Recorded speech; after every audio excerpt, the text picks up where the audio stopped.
गैर हाजिर कंधे। विश्वास साहब अपने आप को भाग्यशाली मानते थे। कारण यह था कि उनके दोनों पुत्र आईआईटी करने के बाद लगभग 1 करोड़ रुपए का वेतन अमेरिका में प्राप्त कर रहे थे।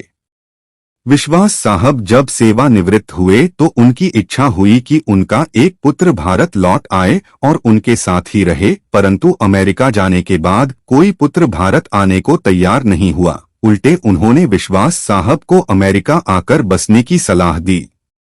विश्वास साहब अपनी पत्नी भावना के साथ अमेरिका गए, परंतु उनका मन वहां पर बिल्कुल नहीं लगा और वे भारत लौट आए। दुर्भाग्य से विश्वास साहब की पत्नी को लकवा हो गया और पत्नी पूर्णतः पति की सेवा पर निर्भर हो गई।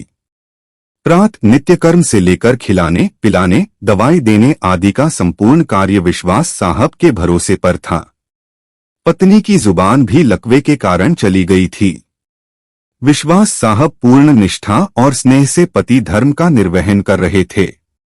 एक रात्रि विश्वास साहब ने दवाई वगैरह देकर भावना को सुलाया और स्वयं भी पास लगे हुए पलंग पर सोने चले गए। रात्रि के लगभग 2 बजे हार्ट अटैक से विश्वास साहब की मौत हो गई। पत्नी प्रातः 6 बजे जब जागी तो इंतजार करने लगी कि पति आकर नित्य कर्म से निवृत्त होने में उसकी मदद करेंगे। इंतजार करते करते पत्नी को किसी अनिष्ट की आशंका हुई। चूंकि पत्नी स्वयं चलने में असमर्थ थी, उसने अपने आप को पलंग से नीचे गिराया और फिर घिसटते हुए अपने पति के पलंग के पास पहुंची। उसने पति को हिलाया डुलाया पर कोई हलचल नहीं हुई। पत्नी समझ गई कि विश्वास साहब नहीं रहे। पत्नी की जुबान लकवे के कारण चली गई थी, अतः किसी को आवाज देकर बुलाना भी पत्नी के वश में नहीं था। घर पर और कोई सदस्य भी नहीं था। फोन बाहर ड्राइंग रूम में लगा हुआ था।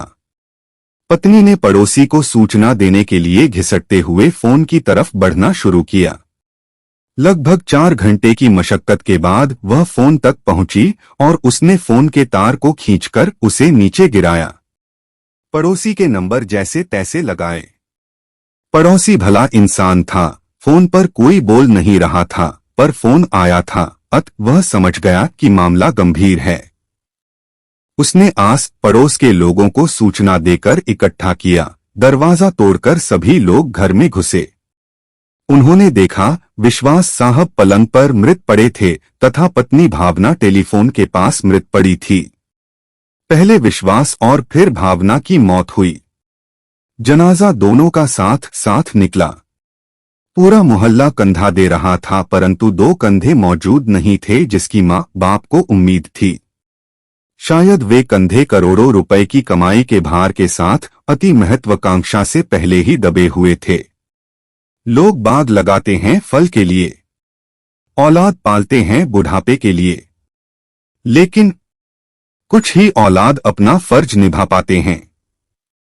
अति सुंदर कहा है एक कवि ने, मत शिक्षा दो इन बच्चों को चांद सितारे छूने की। चांद सितारे छूने वाले छूमंतर हो जाएंगे। अगर दे सको शिक्षा दो तुम इन्हें चरण छू लेने की। जो मिट्टी से जुड़े रहेंगे रिश्ते वही निभाएंगे।